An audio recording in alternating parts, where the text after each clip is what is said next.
Study IQ IAS, अब तैयारी हुई अफोर्डेबल। हेलो दोस्तों, बहुत बहुत स्वागत है आपका स्टडी IQ के यूट्यूब चैनल पे। मेरा नाम है चंदन शर्मा और इंडियन एक्सप्रेस के आज की सेशन में आप सभी का हार्दिक अभिनंदन है। दोस्तों, सेशन को स्टार्ट करने से पहले मैं शेयर करना चाहूँगा कुछ वाक़यात जो पिछले कुछ दिनों में आप में से काफ़ी सारे एस्पिरेंट्स जिनके साथ में टेलीग्राम और इंस्टाग्राम के माध्यम से जुड़ा हुआ हूँ, उनसे काफ़ी इंटरेक्शन होने के बाद एक चीज़ थोड़ा ऑब्जर्व कर रहा हूँ मैं। बहुत बार ऐसा हो रहा है कि आप में से कई स्टूडेंट्स ने भी रिसेंटली P2I बैच में एनरोल किया है।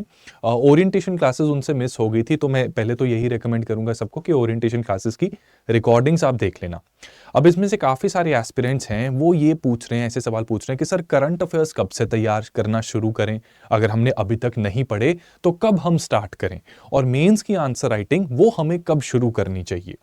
तो देखो दोस्तों, इसमें मैं यही आपको कहूंगा कि the best thing for new beginnings is now. देखो, करंट अफेयर्स तो एक ऐसी चीज है जो एक कंटिन्यूअम में चलती है। अगर अभी तक आपने स्टार्ट नहीं किया तो अब स्टार्ट कर लो। इनिशियली समझने में दिक्कत आएगी, इस बात को मान के चलो, लेकिन इस चीज से विचलित होने की जरूरत नहीं है। इनफैक्ट इसको चैलेंज की तरह लो। स्टार्टिंग में अगर कोई चीज इक्का दुक्का चीजें नहीं भी समझ लगती तो आप उसको छोड़ सकते हो for the time being. Trust me, as and when आपका ग्रेजुअली स्टैटिक पार्ट पे सिलेबस पे ग्रिप अच्छा बनेगा, आपका करंट अफेयर्स भी ऑटोमेटिकली स्ट्रांग होना शुरू हो जाएगा। राइट? तो इस चीज को समझना है।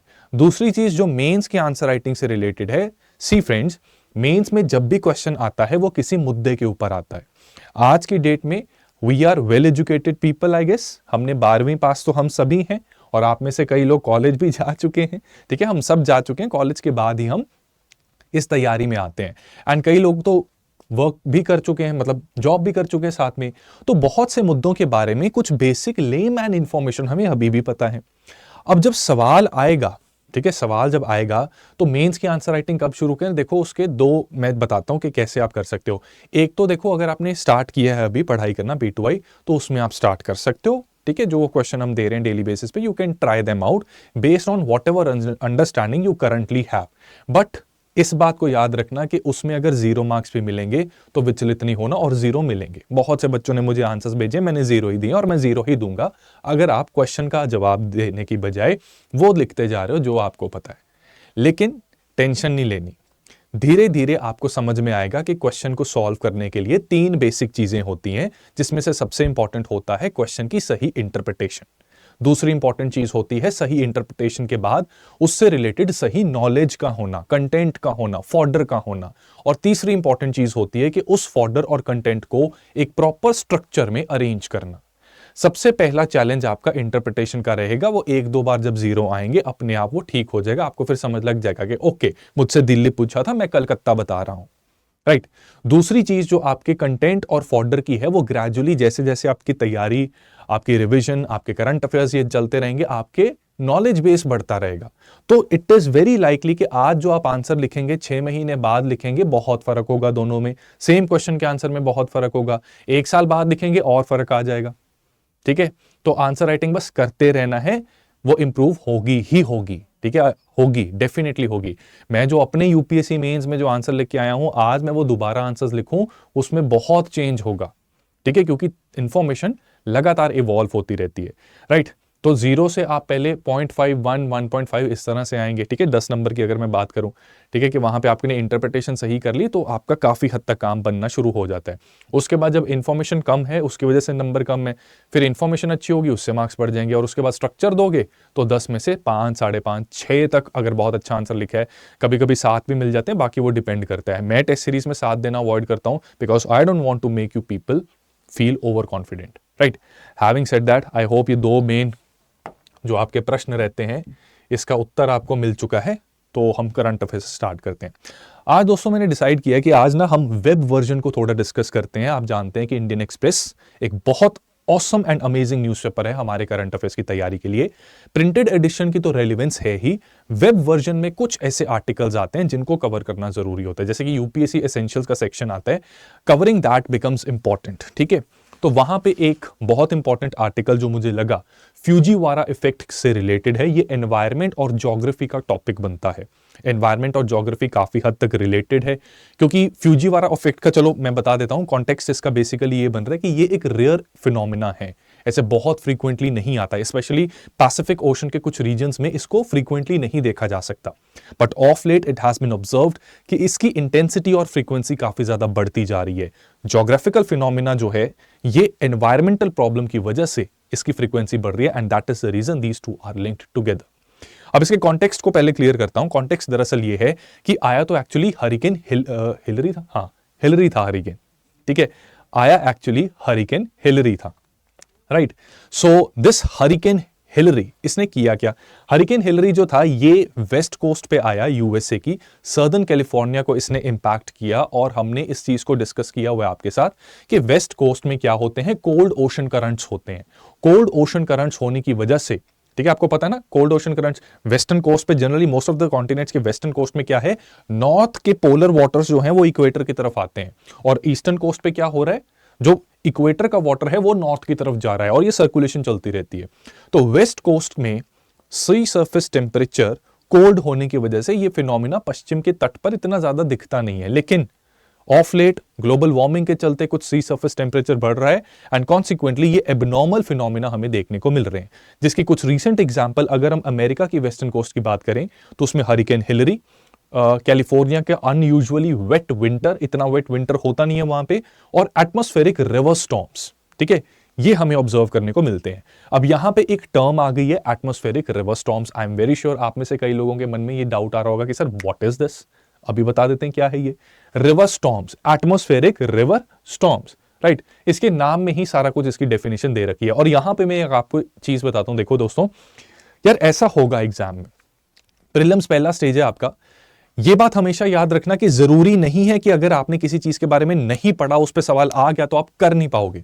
ऐसा होगा कि आप तब भी कर लोगे, और ऐसा भी होगा कि एक टॉपिक को आपने अच्छे से कवर किया है, उस पर सवाल आया बट वो हुआ नहीं, ठीक है। तो ओपन माइंड के साथ जाना है, ये नहीं कि टॉप वर्ड देखा ये, उसके बाद कहा कि ये तो मैंने पढ़ा नहीं, मैं कैसे करूंगा, छोड़ दो, नहीं, read it, read the options, try it out.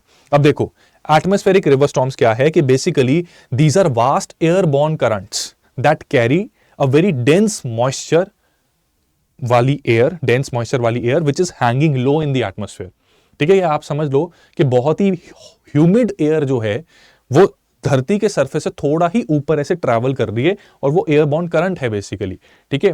तो क्योंकि वो ह्यूमिड एयर का एक पैच ऐसे करंट की फॉर्म में आगे बढ़ रहा है, तो ये एटमॉस्फेरिक रिवर स्टॉर्म है कि इतनी ह्यूमिडिटी है कि उसको रिवर के साथ इक्वेट कर दिया है। तो डोंट यू थिंक कि इसके नाम में ही ऑलरेडी पता लग रहा है हमें कि क्या है, राइट। तो ऐसी चीजें याद रखना दोस्तों, ठीक है, प्लीज इसको याद रखना कि आप कर सकते हैं, इनफैक्ट मतलब थोड़ा भी आइडिया हो ना तो कर सकते हैं।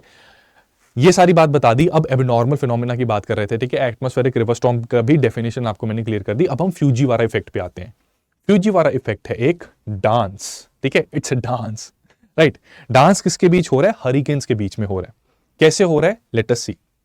देखो ये एक ऐसा इफेक्ट है जहां पे हमारे टू हरिकेन्स या फिर साइक्लोन, आप सब जानते हैं कि साइक्लोन्स को अलग अलग रीजन्स में इनके नाम चेंज हो जाते हैं। जैसे पैसिफिक रीजन में अमेरिका के पास इसको हरिकेन कहा जाता है, ठीक है। जापान के साइड पे इसको टाइफून कह दिया जाता है, ऑस्ट्रेलिया के पास विली विलीज भी कह दिया जाता है, ठीक है। तो हरिकेन्स या साइक्लोन, राइट, ये एक ऐसा इफेक्ट प्रोड्यूस करते हैं जैसे ऐसा लगता है कि एक दूसरे के इर्द गिर्द ऐसे डांस कर रहे हैं, ठीक है, they are dancing around each other. और ये होता कब है? देखो जब दो साइक्लोन्स ट्रैवल कर रहे हैं और सेम डायरेक्शन में ट्रैवल कर रहे हैं, तो एक साथ अगर आ गए, ठीक है, एक साथ आ गए तो उनका एक कॉमन सेंटर बन गया, ठीक है। मान लो ये एक साइक्लोन है, एक ये साइक्लोन है, एक तो इनका सेंटर है, ठीक है, एक इन दोनों का यहां पे सेंटर है। तो ये एक दूसरे के इर्द गिर्द ऐसे डांस करके जो इफेक्ट प्रोड्यूस करते हैं उसको फ्यूजीवारा इफेक्ट कहा जाता है, ठीक है। अब यहां पे कई बार कहा जाता है कि कौन किसको नचाएगा भी है। जनरली ऐसा होता है कि अलग अलग सेटअप में like employer and employee, manager and employee, right, वो कोई ना कोई किसी ना किसी इशारे पे नाचता है। Most of the times employer strong होता है तो वो अपने एम्प्लॉय को अपने इशारों पे नचाएगा। कई बार एम्प्लॉय में भी होती है कुछ दम होता है तो वो भी एम्प्लॉयर को नचा देता है, पता नहीं लगता एम्प्लॉयर को, वो अलग बात है, बट ऐसा होता है। अब साइक्लोन्स के केस में क्या चल रहा है? साइक्लोन्स के केस में कौन नाचेगा? ऑब्वियसली जो स्ट्रांग है, जिसमें पावर है, वो नचाता है, ठीक है। तो इसमें एक ऐसा हरिकेन या साइक्लोन जिसकी इंटेंसिटी ज्यादा है, दूसरे की इंटेंसिटी को वो ओवर पावर कर सकता है, तो जो छोटा कम इंटेंसिटी वाला साइक्लोन होगा वो उसके इर्द गिर्द घूमेगा। जैसे यहां पे आप देख सकते हो ठीक है, इधर आप देख सकते हैं कि यहाँ पे छोटा साइक्लोन, ठीक है, छोटा साइक्लोन जो है कम इंटेंसिटी वाला, वो दूसरे के इर्द गिर्द घूमेगा। इर्द गिर्द घूमने के बाद क्या होता है, दो चीजें हो सकती हैं। पहली चीज कि कम इंटेंसिटी वाला साइक्लोन स्ट्रॉन्गर साइक्लोन के बीच में वो मर्ज हो जाएगा, कि उसका और वॉर्टेक्स के बीच में मर्ज हो जाएगा, कि उसके पास से निकला और उसकी हवाएं उसी के साथ मर्ज हो गई और अब together they are moving ahead. ठीक है, एक तो ये चीज होगी। दूसरा सिनारियो हो सकता है, एक्चुअली इसमें ना एक दूसरे के इर्द गिर्द घूमने वाला नहीं, ये सेकंड सिनारियो है। ठीक है, आई एम सॉरी, ये एग्जांपल जो है ना इस डायग्राम में जो मिल रही है आपको इस जिफ में, ये सेकंड एग्जांपल है। इसमें क्या होता है कि जब सिमिलर स्ट्रेंथ होती है, यहां पे एक्चुअली इन साइक्लोन्स की स्ट्रेंथ सिमिलर है, जब सिमिलर स्ट्रेंथ होती है उस केस में क्या होता है कि दे डांस फॉर अ वाइल, थोड़ी देर के लिए इर्द गिर्द आपस में एक दूसरे के डांस करते हैं और उसके बाद अपने अपने रास्ते चले जाते हैं। ठीक है, वो आगे चला गया, वो पीछे रह गया। ठीक है, इस तरह से रहेगा। ठीक है, अपने अपने रास्ते ये चले जाते हैं। अब एक और तीसरा इफेक्ट भी आता है which is even more rare, इससे भी ज्यादा रेयर है। इसको हम डांस की जगह इसको तो तांडव कहना चाहिए। ठीक है, ये तांडव कब होता है कि जब बहुत ज्यादा स्ट्रॉन्ग इंटेंसिटी वाले साइक्लोन, ठीक है, यूजुअली क्या होता है, स्ट्रॉन्ग इंटेंसिटी अगर है एक दूसरे के इर्द गिर्द घूमेंगे और अपनी अपनी डायरेक्शन में चले जाएंगे। बट कुछ पर्टिकुलर केसेस में, कुछ रेयर केसेस में ये आपस में मर्ज हो जाते हैं और वो बना देता है एक सुपर साइक्लोन या सुपर हरिकेन। ये सुपर हरिकेन जब समुद्र के तट पर जाकर हिट करेगा, एक बहुत बड़ी तबाही लेके आता है अपने साथ। राइट, सो तभी ये साइक्लोन्स का नाच नहीं बल्कि तांडव हो जाता है। ठीक है, it brings havoc on the coast lines. Now let us see the backdrop of Fujiwhara effect. इसको थर्ड आई एंगल से भी समझते हैं कि बेसिकली ये इसका ओरिजिन कहां से हुआ था। सबसे पहले इसके बारे में बात की गई थी एक जापान के मेट्रोलॉजिस्ट साकुही फ्यूजीवारा के द्वारा। इन्होंने अपने रिसर्च पेपर में 1921 में इस इफेक्ट के बारे में लिखा था। सबसे पहली ऑब्जर्वेशन, रिकॉर्डेड ऑब्जर्वेशन, हो सकता है कि ये इससे पहले भी कभी ना कभी हमें दिखा, मतलब धरती पे तो आता रहा होगा, लेकिन इसकी जो फर्स्ट रिकॉर्डेड ऑब्जर्वेशन है वो हुई थी 1964 में, जहां पर दो टाइफून्स, ठीक है, मैरी और Kathy, they were observe for the first time in Pacific ocean. तो इन मैरी और कैथी ने, ठीक है, बच्चों की तरह किकली की। ठीक है, किकली समझते हो आप, ये this is the game you must have played yourself as well. तो इन्होंने किकली की और किकली में इनका, क्योंकि काफी बड़े टाइफून थे, जायंट मर्जर हुआ था ये, तो इससे काफी हैवॉक भी क्रिएट हुआ था। So this is about Fujiwhara. अब इससे पहले कि हम इस पे कुछ सवाल करें, थोड़ी सी इंफॉर्मेशन आपको और दे देता हूं जो आपके मेंस में काम आ जाएगी। ठीक है, अब हो ये रहा है कि यार जो ये जायंट मर्जर और इन जनरल जो फ्यूजीवारा इफेक्ट है, it is not something too common, it is rare. ठीक है, लेकिन जो रैपिडली वार्मिंग वर्ल्ड हो रहा है और उसकी वजह से जो सी सरफेस टेम्परेचर बढ़ रहा है, उसके साथ हम इस रेयर अर्थ फिनोमिना की फ्रीक्वेंसी के बढ़ने को एट्रीब्यूट कर सकते हैं। फॉर एग्जाम्पल 4 साल जो थे 2013 से 17, इसमें 10 केसेस हमने देखे फ्यूजीवारा इफेक्ट के in the north west Pacific ocean, जहां पर यूजुअली ये इफेक्ट इतना ज्यादा कॉमन नहीं है। ठीक है, वहां पर ये हमें देखने को मिल रहा है। इसी के साथ साथ अगर हम 1977 से 2016 की बात करें, इनके रिकॉर्ड्स को अगर हम देखेंगे, we can clearly see a 35% rise in the strength of typhoons. ठीक है, ये क्यों हो रहा है? Because of 0.4 to 0.7 degree Celsius in sea surface temperature. Right, again कहां पे? इन 40 सालों में नॉर्थ वेस्ट पैसिफिक ओशन में ये टेम्परेचर राइज हो रहा है, तो टाइफून की इंटेंसिटी बढ़ रही है एंड फ्यूजीवारा इफेक्ट भी हमें ज्यादा देखने को मिल रहा है। ठीक है, तो इसका एनवायरनमेंट में जो क्लाइमेट चेंज की प्रॉब्लम हो रही है, उसी के साथ ऐसे रेयर अर्थ फिनोमिना या रेयर मेट्रोलॉजिकल फिनोमिना भी हमें देखने को मिल रहे हैं। ठीक है, so warming of oceans is leading to stronger cyclones and the stronger cyclones की नंबर बढ़ेगा तो एक दूसरे के इर्द गिर्द डांस भी करेंगे, तांडव भी करेंगे। ठीक है, मेगा साइक्लोन्स भी हो रहे हैं, तो ये सारी प्रॉब्लम्स आ रही हैं। राइट, इस तरह का डाटा आप अपने मेंस के फॉर्म में लिख सकते हैं। इनकेस आपसे कोई ऐसा सवाल पूछ लिया जाए कि रेयर अर्थ फिनोमिना किस तरह के हैं और वो क्यों बढ़ रहे हैं, कुछ एग्जांपल्स दीजिए, तो वहां पे आप ऐसा डाटा यूज कर सकते हैं to enrich your answer. It will really go long way in enriching your answer. और अगर आप अपना अच्छे से सीखना चाहते हैं कि आंसर को एनरिच कैसे किया जाए, it's very important that you practice on a daily basis under guidance. Right, so इस गाइडेंस के लिए और डेली प्रैक्टिस के लिए एक बिल्कुल clear road map for UPSC IAS 2024, अगर आप क्लियर रोड मैप के साथ एक डिसिप्लिन तरीके से प्रिपरेशन करना चाहते हैं, तो दोस्तों आपकी इंफॉर्मेशन के लिए मैं आपको बताना चाहूंगा कि स्टडी आईक्यू ने प्रीलिम्स टू इंटरव्यू बैच को स्टार्ट किया है। आप सबको पता है मोस्टली कि प्रीलिम्स टू इंटरव्यू बैच क्या है, जिनको नहीं पता उन्हें अब बता देते हैं कि ये वन स्टॉप सोल्यूशन है जहां पे सभी स्टेजेस की प्रिपरेशन करवाई जाती है। ऐसा नहीं कि आपका सिर्फ फाउंडेशन हमने स्टैब्लिश कर दिया उसके बाद आगे कुछ पढ़ाया नहीं, आपकी पहले फाउंडेशन बनाई जाती है जिसमें एनसीईआरटी लेवल के कॉन्सेप्ट से लेकर टॉप कॉन्सेप्ट्स आपको समझाए जाते हैं। उन टॉप कॉन्सेप्ट्स का वीकली टेस्ट होता है, डेली बेसिस पे उससे रिलेटेड मेंस के क्वेश्चन भी दिए जाते हैं, राइट। एंड करंट अफेयर्स भी इसमें कवर होते हैं। जहां पर आपको कोई दिक्कत आती है, कोई समस्या आती है, चाहे वो आपकी टाइम टेबल या टाइम मैनेजमेंट से रिलेटेड हो, चॉइस ऑफ बुक से रिलेटेड हो, so on and so fourth, तो वहां पर व्हाट यू पीपल डू, हम आपको क्या देते हैं, हम मेंटरशिप देते हैं। आपको एक डेडिकेटेड पर्सन का कॉन्टैक्ट नंबर आपको दिया जाएगा जहां पे उनसे कॉन्टैक्ट करके आप अपने डाउट्स रिजॉल्व कर सकते हैं। एंड इनफैक्ट इसमें आपको बताऊं, ये मेंटरशिप प्रोग्राम हमारा बहुत ही प्लान्ड प्रोग्राम है। इसमें मेंटरशिप आपसे कॉन्टैक्ट करते हैं, वो अलग अलग स्टेजेस में उनकी आपकी इंटरेक्शन होती है। स्टार्टिंग में वो आपकी बैकग्राउंड समझने की कोशिश करते हैं कि आपका लेवल कितना है, आपकी कौन सी स्ट्रीम रही थी, बैकग्राउंड क्या रही थी, क्या क्या आपका एक्सपीरियंस रहा है अटेम्प्ट्स में। अकॉर्डिंगली वो आपको एक स्ट्रैटेजी बनाकर देंगे जिसको फॉलो करते हुए you can ensure your selection in the first attempt if you really work on it sincerely. काम चोरी करनी है फिर तो यार नोबडी कैन हेल्प यू, ठीक है। तो थोड़ा हार्श वर्ड जरूर लगा होगा बट दैट्स द ट्रूथ, ठीक है। तो ये बैच हमारा स्टार्ट हो चुका है, इसकी ओरिएंटेशन हुई है, मेन सब्जेक्ट अभी शुरू होने वाला है, ठीक है। So I be there in P2I, right. And इसमें काइंडली एनरोल टाइमली, इससे पहले कि 31 अगस्त का टाइम निकल जाए, जो कि लास्ट डेट है to enrol in this particular batch, ठीक है। शाम 6 बजे का बैच रहने वाला है, राइट।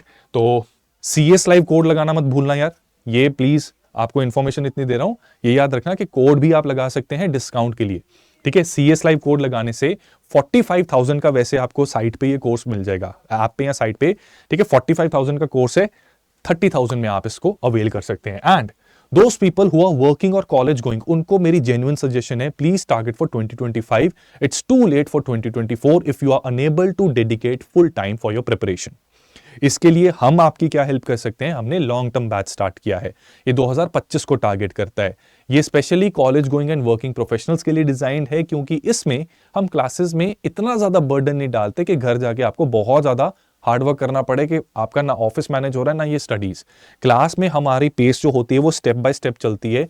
क्लास में अगर आप अच्छे से फॉलो करते रहेंगे तो बहुत सी चीजें आपकी वहीं पे हो जाएंगी, ठीक है। वापस आप आधा घंटा पौना घंटा भी अगर रिवीजन को देंगे उससे भी आपका काम बन जाएगा, ठीक है। तो ये बैच भी हमारा 28 अगस्त को स्टार्ट हो रहा है, ये मॉर्निंग 8 AM का बैच है। अगर आप में से कुछ लोग इवनिंग बैच चाहते हैं तो टेलीग्राम पे मुझे यहां मेल कर दीजिए, मैसेज कर दीजिए @HELLCHANDAN, ठीक है। तो मैं आपको इवनिंग बैच दिलवा सकता हूं, उसमें कुछ क्लासेस हो गई हैं, ठीक है, उसकी रिकॉर्डिंग्स आपको मिल जाएंगी, राइट। तो उसको भी 1.5x पे देख के आप अपना टाइम सेव कर सकते हैं, राइट। कंपैरिजन अगर करूं तो ये सारे इसके फीचर्स हैं, ठीक है। दोनों में आपको बुक्स मिल जाएंगी, लाइव क्लासेस मिल जाएंगी, ठीक है। लॉन्ग टर्म में लाइव क्लासेस का नंबर ज्यादा होगा, इसलिए प्रेशर कम रहेगा। मेंटरशिप दोनों में है, आंसर इवैल्यूएशन दोनों में है। प्रीलिम्स का क्रैश कोर्स 2024 में सिर्फ 2024 के लिए है, 25 में आपको 2024 का क्रैश कोर्स भी दिया जाएगा इन लॉन्ग टर्म बैच। इसका पर्पस यही है कि एक साल पहले ही आपको थोड़ा सा आइडिया हो कि प्रीलिम्स के समय पर करते क्या है, अप्रोच क्या होती है, ठीक है। इसके बाद आपको टेस्ट सीरीज दी जाएगी, मेंस की, प्रीलिम्स की, weekly test, current affairs, NCERT सब कुछ है, ठीक है। वैलिडिटी इसकी कितनी है, 2.5 साल, इसकी 3 साल।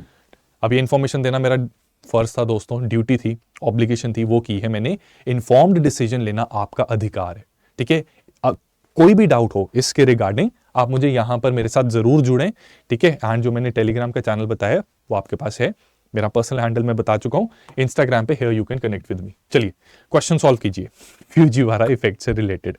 अभी मजा ऐसे ही आता है यार, एक बार हम चीज पढ़े ना, इतना सारा मैंने बोला, अब भूल गए हो आप काफी कुछ, ठीक है। अब देखो, अब अपने ब्रेन को ट्रेन करो to recall the information that we have just studied.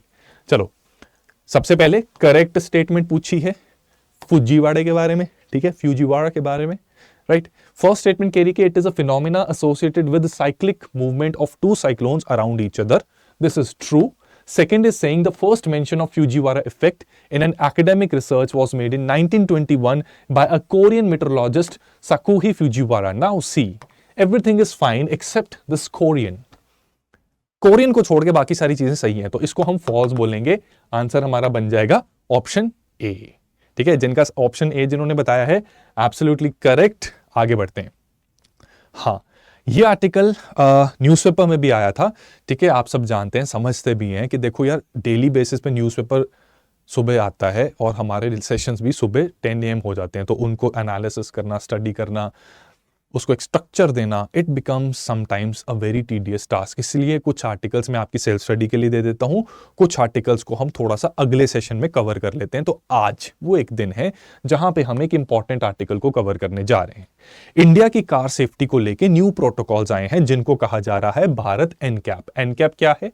ठीक है, एनकैप क्या है? Bharat new car assessment programme, ठीक है। NCAP stands for new car assessment programme. तो ministry of road transport and highways ने बेसिकली इसके बारे में अनाउंसमेंट की थी। तो ये क्रैश टेस्ट रेटिंग होगी, ठीक है। कमेंट्स में मुझे बताइए कि ग्लोबल क्रैश टेस्ट रेटिंग्स को क्या कहा जाता है, कौन सी कुछ पॉपुलर ऐसी क्रैश टेस्ट रेटिंग है, उनके बारे में मुझे बताना। और आपकी जानकारी के लिए बता दूं कि देखो, इंडिया ये लेके आया ना, ऐसे और भी कंट्रीज है जिनके अपनी डोमेस्टिक इस तरह की रेटिंग्स हैं, ठीक है। 12+ कंट्रीज ऐसे हैं, 12 नहीं 6, हाफ अ डजन मीन्स 6, ठीक है, ऐसा आर्टिकल में लिखा है, राइट।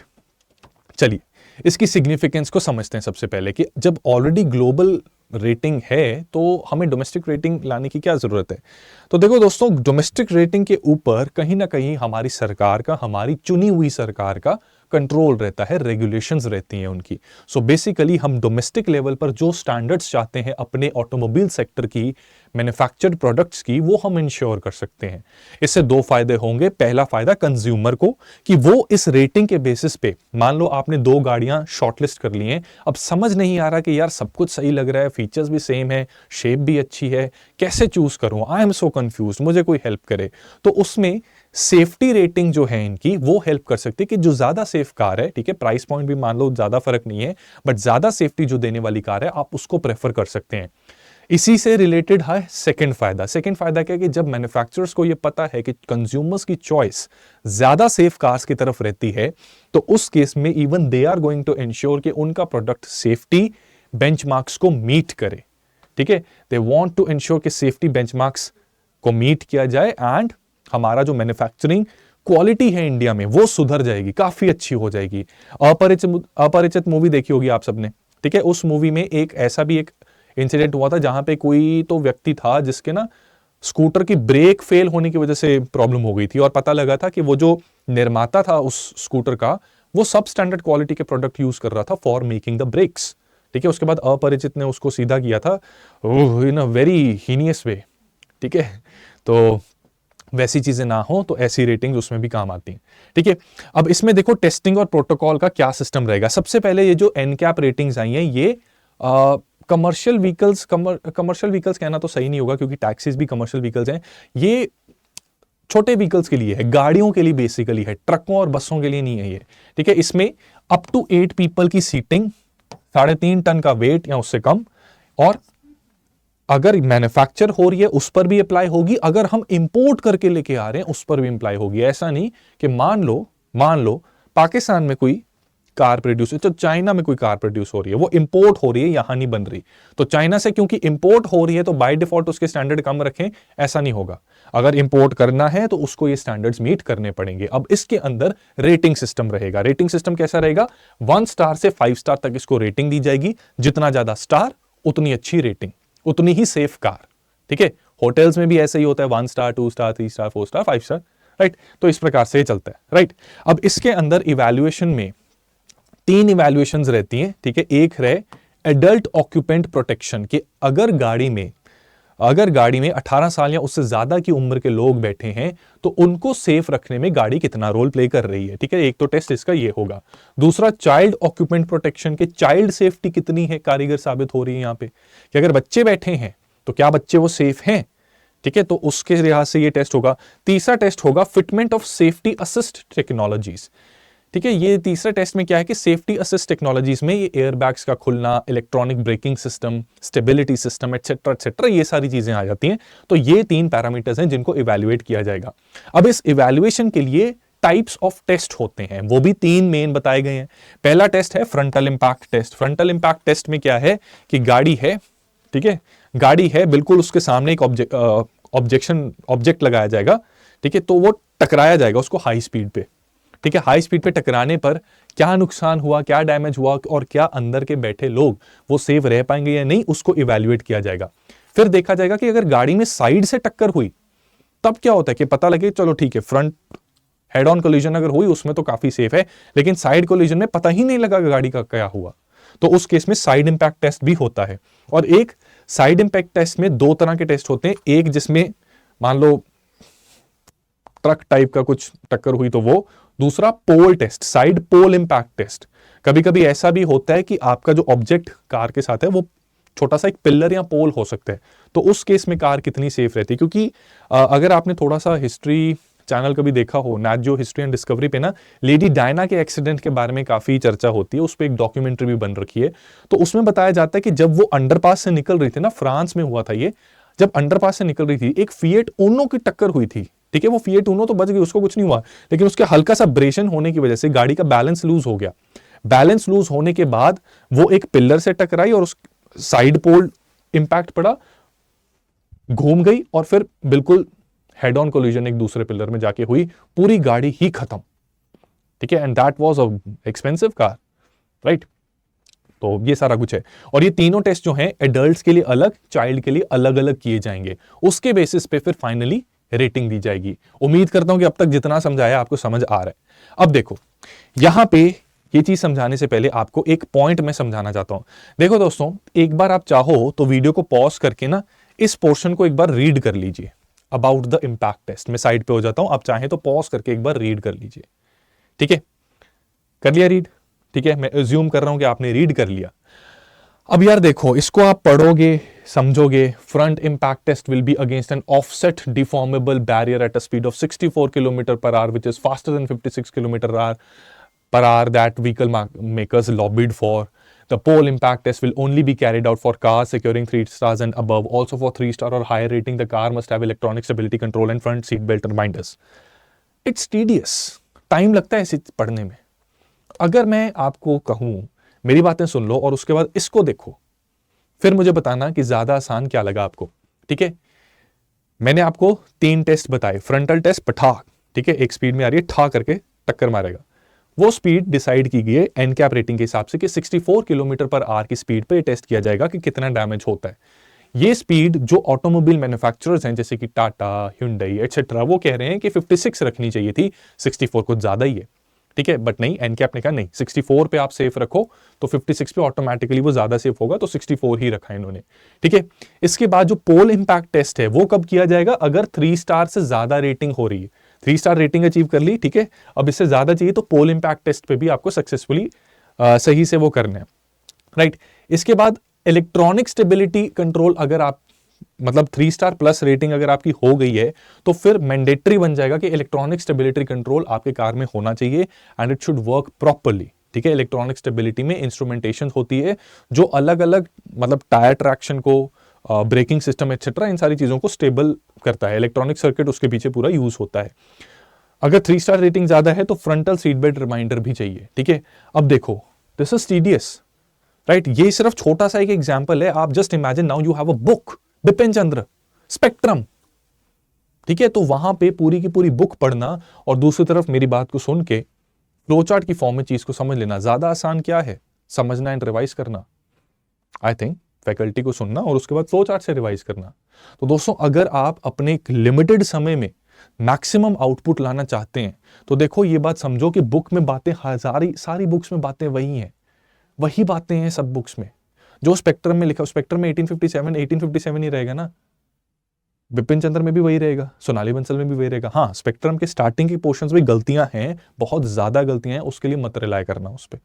ठीक है, ये मैं ऑनेस्टली बता रहा हूँ, मेरा P2I में भी ऐसा एक्सपीरियंस रहा है कि गलतियां हैं स्पेक्ट्रम में, क्योंकि राजीव आहिर ने 1857 ऑनवर्ड्स बनाई थी जब उन्होंने अपनी बुक बनाई थी। उसके बाद कई दूसरे एडिटर्स ने उसको एडिट किया, खिचड़ी पकी हुई है। ठीक है, तो इसलिए बिपिन चंद्र वेरी ऑथेंटिक, वो तो एनसीईआरटी भी रह चुकी है किसी समय पे, and Sonali Bansal again very authentic, उसने भी सही से रिलायबल सोर्सेस को रेफर किया हुआ है।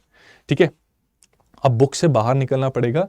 Hand written notes and these flow charts, they play an important role in optimizing your effort and time, and that is what we are offering in P2I।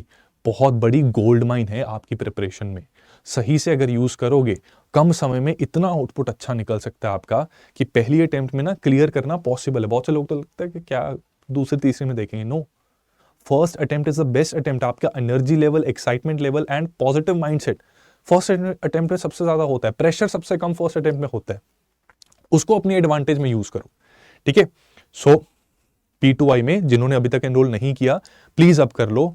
मुझे भी ऐसा अच्छा नहीं लगता, मैं बार बार बोलता जा रहा हूं, बट यार I am seriously and genuinely concerned. 2024 का जो दे रहे हैं exam, please don't delay any further.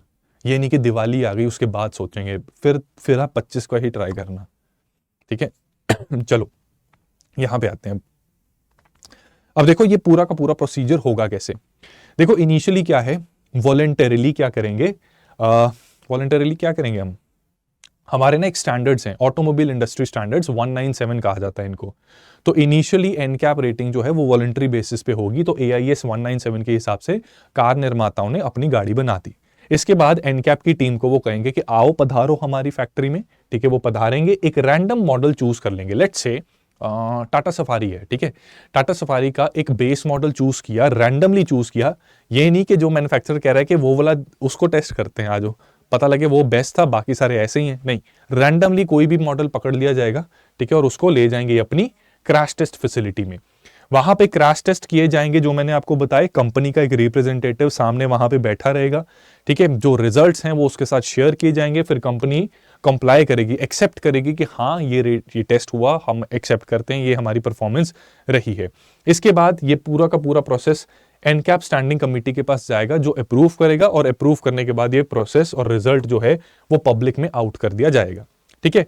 अब इसमें ये जो टेस्टिंग फैसिलिटी है, ठीक है, ये जो टेस्ट करना है, इसका जिम्मेदारी automotive research association of India की लेबोरेटरीज इन पुणे एंड चखान को दी गई है, ठीक है। ये इसके पास इनका बेसिकली रहेगा दारमदार, राइट। सो ये सब कुछ हो रहा है इसमें, ठीक है। और ये आपकी फर्दर रीडिंग के लिए, इसको एक बार देख लेना, this is just an infograph. सवाल क्या आ सकता है, let us try to see that. बताओ क्या आंसर होगा इसका। पहली स्टेटमेंट कह रही है कि it defines safety standards for vehicles with up to 8 people seating capacity and gross weight of less than 5.5 tonne. ये गलत है, 3.5 टन, ठीक है, 3.5 टन ये लिखा हुआ था। सेकेंड स्टेटमेंट कह रही है कि it is only applicable to cars that are produce in the country and not the imported models. ये भी गलत है, ठीक है, ये भी गलत है।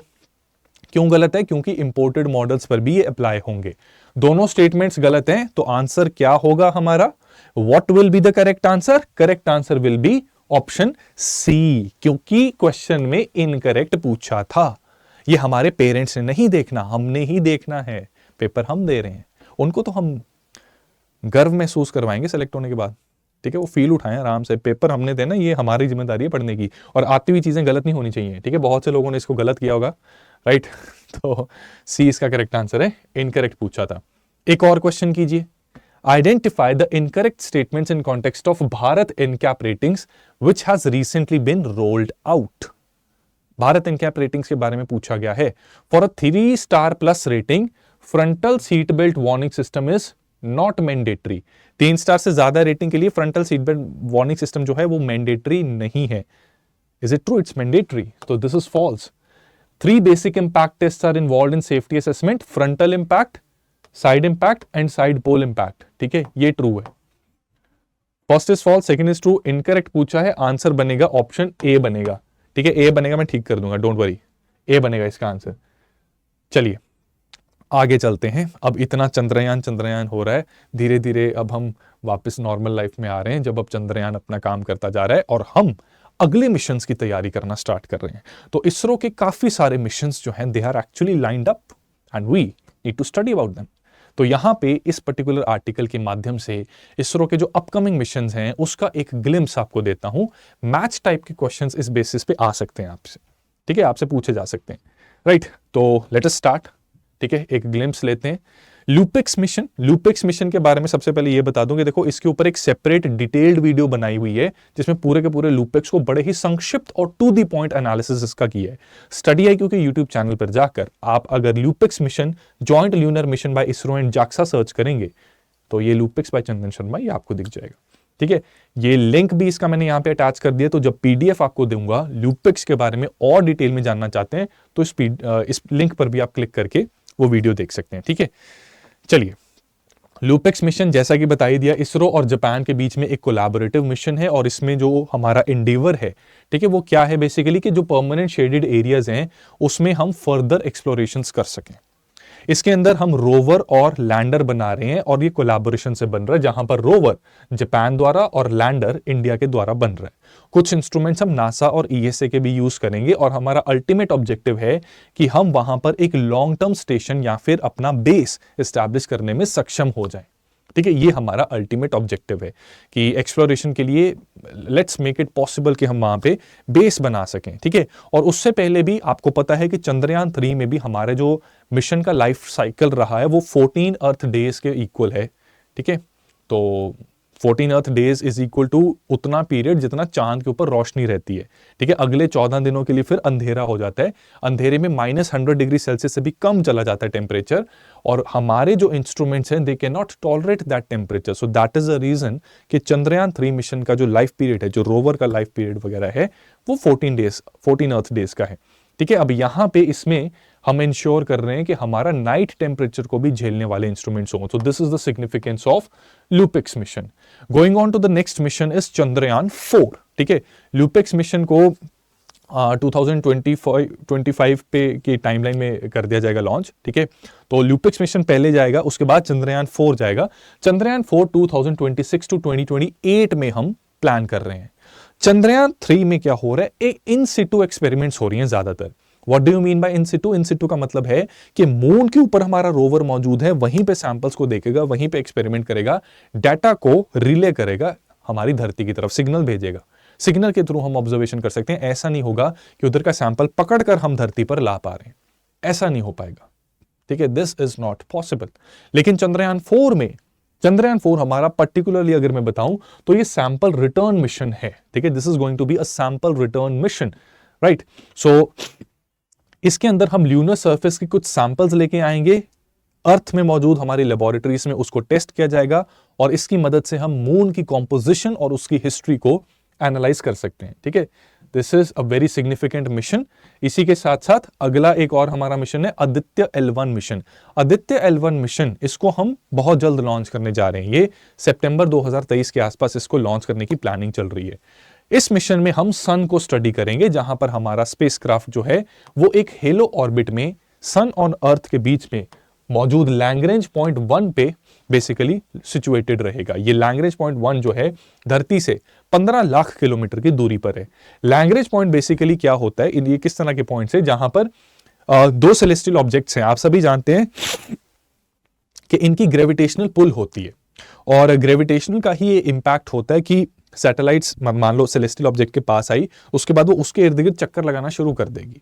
ठीक है, अनलेस वो उसकी ग्रेविटेशनल पुल के अंदर ज्यादा डीप चली जाए और फिर वो उसके सरफेस तक अट्रैक्ट हो जाएगी, बट यूजुअली रोटेट रिवॉल्व करती है एक ऑर्बिट में। जब दो सेलेस्टियल ऑब्जेक्ट्स हैं, कुछ पॉइंट्स ऐसे होते हैं जहां पे इन दोनों सेलेस्टियल ऑब्जेक्ट्स की ग्रेविटेशनल पुल एक दूसरे को नलिफाई कर देती है और वहां पर मौजूद ऑब्जेक्ट अगर आ गया, ठीक है, तो देखो जैसे ये सन है, ये धरती है, ये ऐसे घूम रहे, ठीक है, इसके बीच लैग्रेंज पॉइंट है, तो वो object relative to these two उसी लैग्रेंज पॉइंट पे रहेगा। ठीक है, तो मतलब स्टेबिलिटी वहां पर मिलती है। उस स्टेबिलिटी की वजह से हम लंबे समय के लिए सन को ऑब्जर्व कर सकते हैं। This is what is happening in this particular mission. आपको थोड़ा पर्सपेक्टिव देने के लिए मैं समझा दूं कि this is earth, this is sun, and we basically have 5 such points जहां पे अर्थ और सन की ग्रेविटेशनल पुल एक दूसरे को नलिफाई कर देती है। तो अगर कोई हमने इंस्ट्रूमेंट ऐसे यहां पे डाला तो वो यूजुअली स्टिल रहता है रिलेटिव टू दीज टू। ठीक है, अब ये जो है जैसे जैसे अर्थ ऐसे घूमेगी, ठीक है, ये लैग्रेंज पॉइंट्स जो हैं ये भी ऐसे घूमेंगे। ठीक है, तो क्या लगेगा, अर्थ के पॉइंट ऑफ व्यू से हमेशा यही लगेगा, एक पर्टिकुलर सन से एक पर्टिकुलर एंगल पर ये हमारा स्पेसक्राफ्ट है। ठीक है, तो सन के प्रोसेसेस को समझने में कोरोनल मास इजेक्शन जो होती है, जिसको आप ज्योग्राफी में बेसिकली स्टडी करते हैं जीएस के पॉइंट ऑफ व्यू से, ये सारी चीजें हम समझ पाएंगे। ठीक है, तो सूर्यदेव को हम काफी अच्छे से समझ पाएंगे।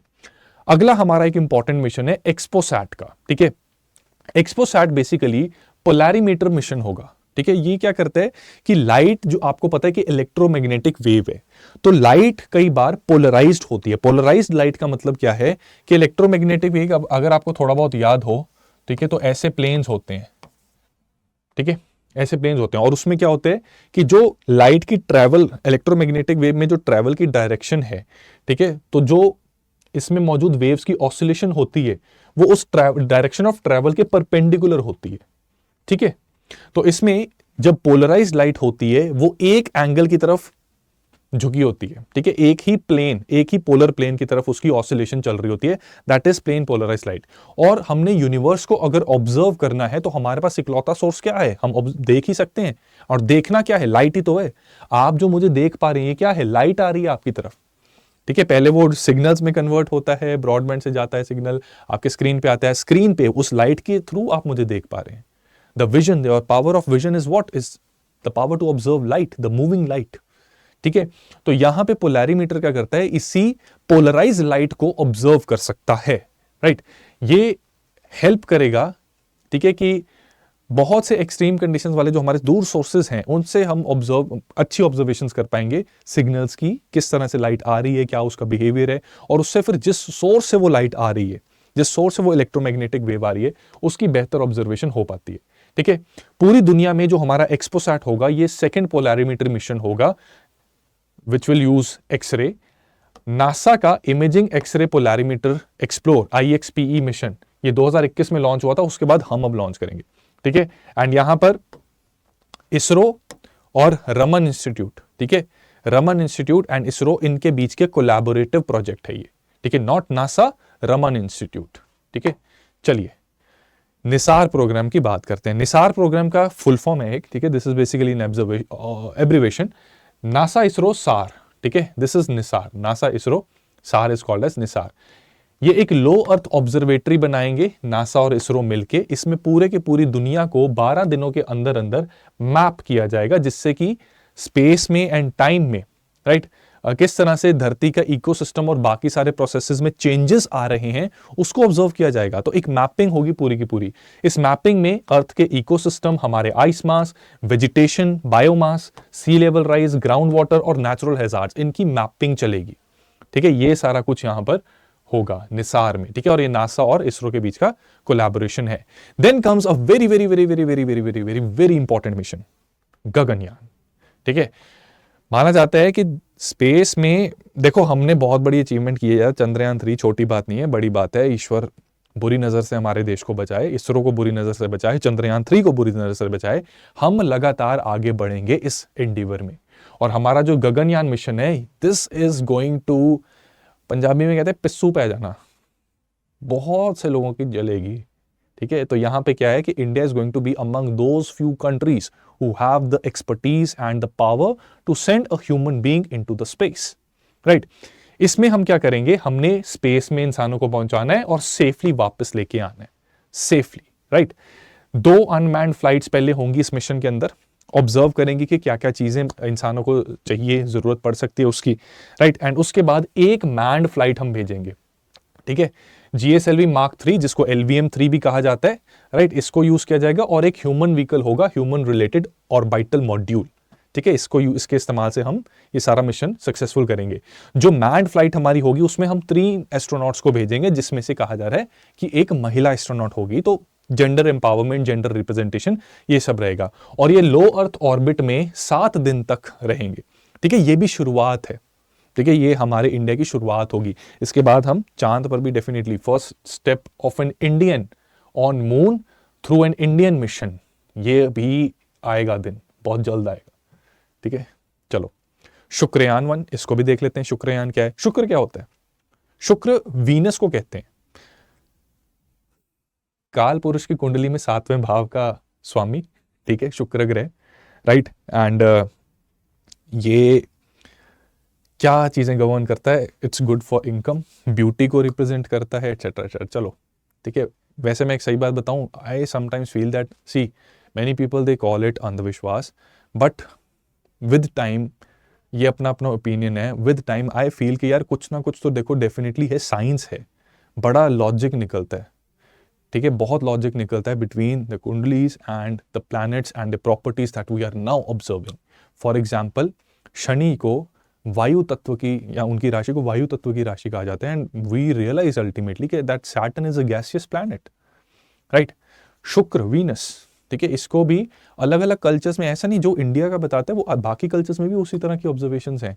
And out of everything, theory of relativity Einstein की, ये क्या बता रही, gravitational waves they make an impact. कहीं ना कहीं लगता है कि some day down the line we might feel that whatever the astrology that our ancestors had made, ठीक है, Vedic astrology, this is absolutely true.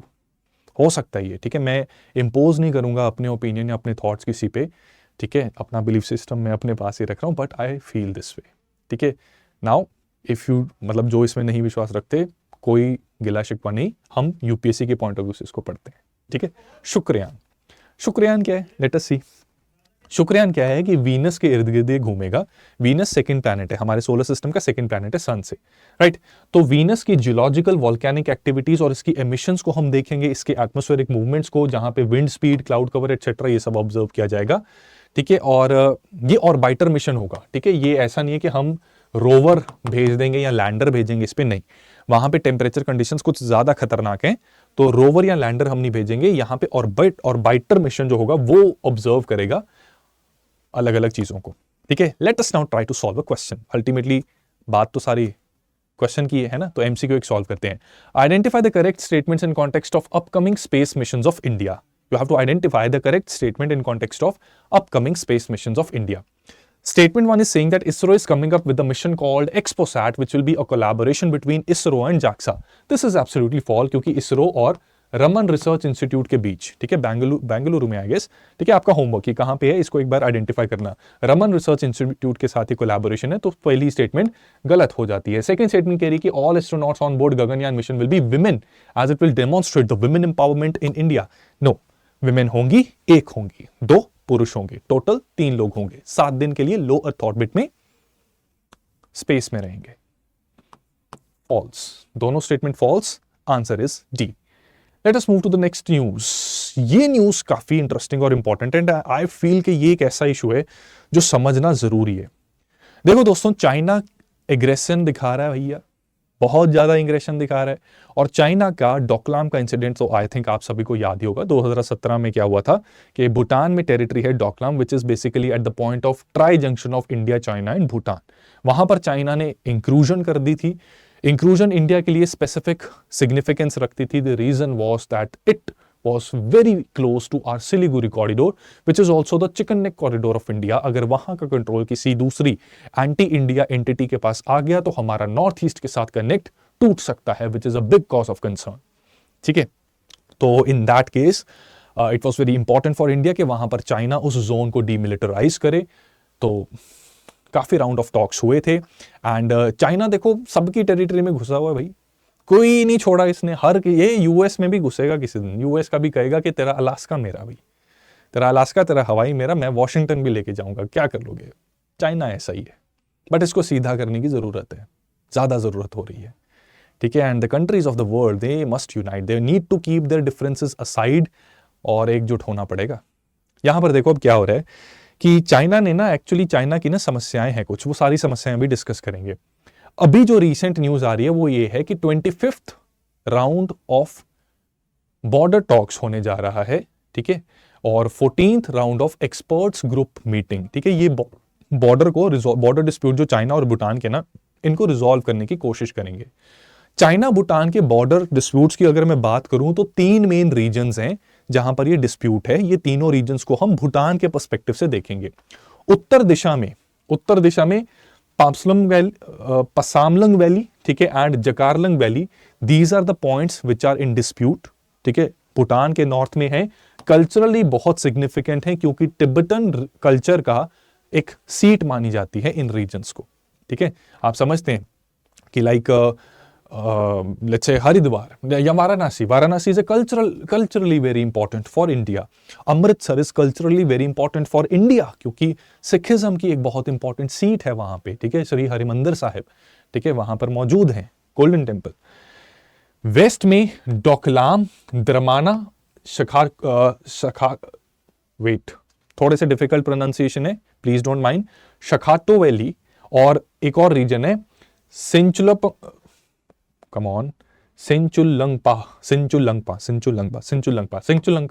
And लांगमारपो valleys. ठीक है, वेस्ट में जो वैलीज हैं ये हैं तो देखो पैस्चर्स, घास उगी हुई है, यहां पे पैस्चर लैंड है। लेकिन चाइना के लिए बड़ा सिग्निफिकेंट है ये। रीजन क्या है कि it is very close to India's Siliguri corridor. 20 से 60 किलोमीटर चौड़ा कॉरिडोर है हमारा। अगर यहां पे कुछ गड़बड़ हुई तो प्रॉब्लम हो सकती है, जैसा कि मैं बता भी चुका हूं। अब पिछले कुछ सालों में 17 में डिस्प्यूट हुआ डोकलाम में। इसके बाद चाइना ने भूटान के ईस्टर्न सेक्टर में साक्तेंग वाइल्ड लाइफ सेंचुरी है, इसका रीजन भी अपने मैप में दिखाना शुरू कर दिया, कहा कि भाई ये भी हमारा है, और वहां पे इसने गांव बनाने शुरू कर दिए।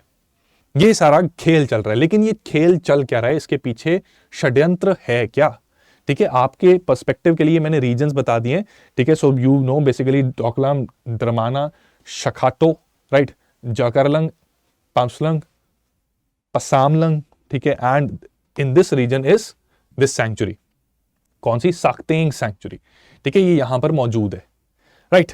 अब यहां पे क्या हो रहा है कि इनकी जो 25th राउंड ऑफ टॉक हो रही है ना, उसमें अंदाजा ये लगाया जा रहा है कि बड़ी जल्दी जल्दी ना इनकी ये जो एक्सपर्ट ग्रुप मीटिंग हुई थी, 12th and 13 expert group meeting बड़ी जल्दी जल्दी की इन्होंने, और अंदेशा लगाया जा रहा है कि they might actually have a territory swap agreement. 1996 से चाइना भूटान को ये ऑफर कर रहा है, जहां पर ये कहता है कि भाई मेरे, मैं अपनी ना थोड़ी सी टेरिटरी रिलैंक्विश करने को तैयार हूं। देख, तेरे देश में जो मैंने टेरिटरी इंक्रोच की है ना, मैं इसको छोड़ने को तैयार हूं। कौन सी छोड़ूंगा? ये नॉर्थ वाली। ठीक है, ये नॉर्थ वाली, इसको मैं छोड़ दूंगा। बदले में आपको क्या करना होगा, जो आपकी पश्चिम की टेरिटरी है ना, वो आप छोड़ दो। पश्चिम की कौन सी? डोकलाम की। नॉर्थ में इन्होंने एंक्रोचमेंट्स की हैं ये सोच के कि क्योंकि ये तिब्बतन कल्चर के लिए बड़ा इंपॉर्टेंट है, जिसकी वजह से अगर यहां पर चाइनीज प्रेजेंस होती है तो भूटान के प्राइम मिनिस्टर पर प्रेशर बनता है, और ये प्रेशर एग्जर्ट करके चाइना की नजरें इस डोकलाम पर है।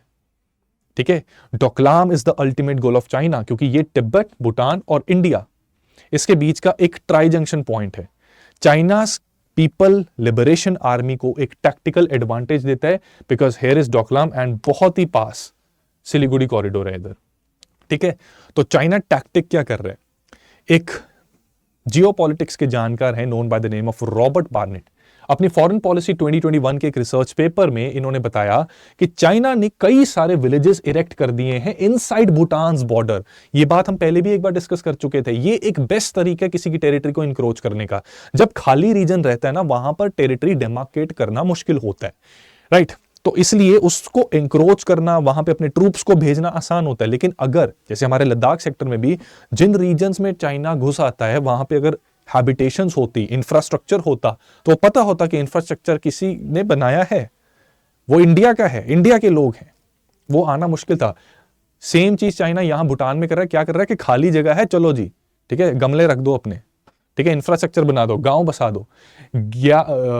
ग्यालाफू village is one such example. ठीक है, ये बेयोल रीजन में है। ठीक है, ये जो रीजन बताया ना, ये बेयोल रीजन में यहां पे इनका एक ग्यालफग विलेज नाम की जगह है, राइट। तो बेसिकली नॉर्थ में इसने ये विलेज बना दी, और अब कह रहा है कि स्वैप कर दो। देखने वालों को लगेगा कि काय का स्वैप, आपने यहां पे अपने गांव बना के रखे हुए हैं और कह रहे हो कि ये मुझे दे दो, ये मैं आपको दे दूंगा। विलेज काय को बनाए फिर? तो अपने बनाए हुए विलेज दे दोगे? ये डाउट आ रहा है कि पता लगे ये तो ले लिया, साथ में नॉर्थ का रीजन भी ले लिया, बट एक्चुअली ये विलेज बनाने के पीछे जो पॉलिसी या जो स्ट्रैटेजी है चाइना की, वो है कि बुद्धिस्ट हेरिटेज साइट को, ठीक है, बुद्धिस्ट हेरिटेज साइट को वो हिट करने की कोशिश कर रहा है, ताकि भूटान जल्दी जल्दी ये स्वैपिंग अरेंजमेंट को एग्री कर जाए। ठीक है, इससे क्या होगा कि भाई डोकलाम के पास चिकन नेक कॉरिडोर है, तो उसका कंट्रोल आ जाएगा। प्लस चाइना की ना एक वीकनेस है, चाइना की वीकनेस है Chumbi valley. This is Chumbi valley. Chumbi valley को ना चाइनीज डैगर भी कहा जाता है। ठीक है, डैगर जैसी शेप है, ठीक है, और चुंबी वैली है। लेकिन ये ना वीकनेस है चाइना की, क्योंकि यहां से इंडिया की जो प्रेजेंस हमारी सिक्किम की साइड और भूटान की साइड, ठीक है, यहां पर मौजूद है, दोनों साइड से ये अटैक कर सकता है। तो यहां पे चाइना थोड़ा वल्नरेबल हो जाता है। लेकिन अगर डोकलाम का रीजन इसने ले लिया, तो जो ईस्टर्न साइड से इधर अटैक हो सकता है उसको ब्लॉक कर देगा। भूटान साउथ से ऊपर अटैक करेगा नहीं और इंडिया को फिर यहीं से एंगेज करना पड़ेगा। और what China can basically do is Doklam के थ्रू अगर उसने सिलीगुड़ी कॉरिडोर को कैप्चर करने की कोशिश की तो हमारी फोर्सेस यहां पर कमजोर पड़ सकती हैं। ये एक खतरनाक प्लान है चाइना का, ठीक है। And this is actually a cause of concern, big cause of concern for India, right. तो इसमें अब क्या हो रहा है कि यहां पर 13 एक्सपर्ट ग्रुप मीटिंग्स हो चुकी हैं, 24 राउंड ऑफ बॉर्डर नेगोशिएशंस हो चुके हैं, 25 राउंड होने वाला है। एग्जैक्ट डेट उसके बारे में अभी पता नहीं लगी। 2021 में भूटान और चाइना ने एक मेमोरेंडम ऑफ अंडरस्टैंडिंग साइन किया था, जहां पे उन्होंने एक 3 स्टेप रोड मैप तैयार किया था to resolve their border dispute, but that road map has not been made public. Big cause of concern for India. कितनी सारी तो ट्रांसपेरेंसी है ही नहीं यहां पे, ठीक है। तो ये सारी प्रॉब्लम्स इंडिया फेस कर रहा है, राइट। और क्लियरली हमें एक खतरा तो मंडरा रहा है। 25वीं मीटिंग कब हो जाए उसकी डेट अभी तक अनाउंस नहीं हुई, ठीक है। एज ऑफ टुडे ये आर्टिकल जब आया, ठीक है, तब तक ये डेट अनाउंस नहीं हुई, राइट। तो बिग कॉज ऑफ वरी। अब इंडिया की ऑप्शंस देखो क्या है, इंडिया कर क्या सकता है यहां पे। चाइना, देखो चाइना ने ना भूटान की वीकनेस को पकड़ ली है। भूटान में बुद्धिज्म फॉलो होता है और नॉर्थ के बुद्धिस्ट हेरिटेज के रीजन्स को कॉन्कर नहीं, वहां पे इंक्रोचमेंट्स करके वो प्रेशर डाल रहा है कि डोकलाम के साथ उनको स्वाइप कर लो। और डोकलाम अगर उसके पास चला गया, इंडिया काफी ज्यादा खतरे में है, क्योंकि अरुणाचल सेक्टर में भी कोशिश करता है चाइना इंक्रोच करने की, लेकिन वहां पे यूएस की हेल्प हमें मिल जाती है in the form of intelligence inputs हमें मिल जाते हैं। Accordingly we mobilize our troops and we are able to manage there. लेकिन डोकलाम की अगर डोकलाम में ये प्रेजेंट हो गए, फिर अरुणाचल की चाइना को टेंशन लेने की जरूरत नहीं। फिर डोकलाम के through entire northeast is in danger and you people know that currently Manipur issue हो गया, मिजोरम इशू हो गया एंड वेरियस अदर रीजंस की वजह से there is a big problem. We may मतलब I don't want to speak it but our north east is vulnerable. तो India की ऑप्शंस क्या हैं? सबसे पहले यहां पे मैं जिक्र करूंगा India Bhutan treaty of friendship की ऑफ 1949। इस ट्रीटी के हिसाब से बेसिकली इंडिया जो है उसकी गाइडेंस रहती है भूटान की फॉरेन और डिफेंस पॉलिसी पे। So we can basically persuade Bhutan कि एक तो ये जो 3 वे पॉइंट रोड मैप बनाया ना, 3 स्टेप रोड मैप, इसको बता भाई क्या है अंदर। और दूसरा, भूटान को हम परसुएड करें, मीटिंग कर लो, स्टेटस को रहने दो, डोकलाम स्वैप नहीं होगा, ठीक है। और उसी के साथ साथ जो चाइना ने इसके नॉर्थ में एंक्रोचमेंट की है उसके against we will have to show solidarity with Bhutan. और उसमें हमें कुछ दूसरे कंट्रीज के सपोर्ट को भी मोबिलाइज करना पड़ेगा, ताकि भूटान को लगे तो सही, भूटान जो प्रेशर महसूस हो रहा है उसको भी तो रिलीज करना है। तो कुछ हमें ये 2 तरीके से करना पड़ेगा। एक तो भूटान को परसुएड करो कि स्टेटस को रखे ताकि वो स्टेटस को मेंटेन करे। We will have to do something कि चाइना अपनी जो एंक्रोचमेंट की है वो वापस ले, नॉर्थ का जो बुद्धिस्ट हेरिटेज के लिए इंपॉर्टेंट रीजन है उसमें से अपनी जगह छोड़े। दूसरा, हमें इंटेलिजेंट इनपुट्स की जरूरत है, तो यूएस के साथ हमारे टाइज कॉर्डियल होने चाहिए। नो डाउट हमारे कुछ मामलों में, इकोनॉमिक मुद्दों में, tax and export regime, IPR issues चलता रहता है ये, लेकिन we both have one common, I don't want to say enemy, हमारा तो पड़ोसी है, हम जंग नहीं चाहते, but we have one common entity जो हमारे इंटरेस्ट के अगेंस्ट कुछ इंटरेस्ट रखता है, राइट। और तीसरी चीज हमारी है यूएस के साथ कॉर्डियल रिलेशंस, और तीसरा क्वाड ग्रुपिंग। क्वाड ग्रुपिंग का शायद वो टाइम आ गया। देखो अब इसमें वही बात है कि अगर इसमें मिलिट्री कोऑपरेशन को हम क्वाड ग्रुपिंग के फ्रेमवर्क में लेके आते हैं तो that can become a cause of concern. वो चाइना को और ज्यादा भड़का सकता है, पता लगे ऐसी हरकतें उसने और तेजी से कर दी।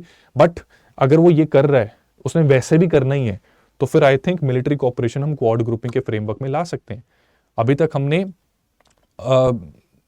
मिलिट्री कोऑपरेशन को थोड़ा साइड पे रखा है, बट यहां पे जापान, ऑस्ट्रेलिया, यूएस, हमें कुछ करना पड़ेगा, because something in Doklam is going to impact all of us, ठीक है, सबके इंटरेस्ट को इम्पैक्ट करेगा, राइट। सो इससे पहले कोई बड़ी आपदा आए, India needs to act fast and India needs to act right. उम्मीद करता हूं कि हमारे लीडर्स जो हैं इसका संज्ञान लेते हुए सही रणनीति बनाएंगे, राइट। तो सेशन को समाप्त करने से पहले, नहीं, कॉम्प्रिहेंशन करना दोस्तों। सो एक मेंस का क्वेश्चन आपके लिए, resolution of border dispute between Bhutan and China is more of an Indian issue, ठीक है, more of an issue between India and China, justify. कहने का मतलब यह है कि भूटान चाइना का जो बॉर्डर डिस्प्यूट की रेजोल्यूशन है वो भूटान चाइना का इशू ना होकर इंडिया और चाइना का इशू ज्यादा है, इसको आप जस्टिफाई कीजिए। 250 शब्द का आंसर है, 15 मार्क्स में लिखना है। लेट अस सी इसका आंसर कौन अच्छा लिख पाता है। चलिए कॉम्प्रिहेंशन करते हैं।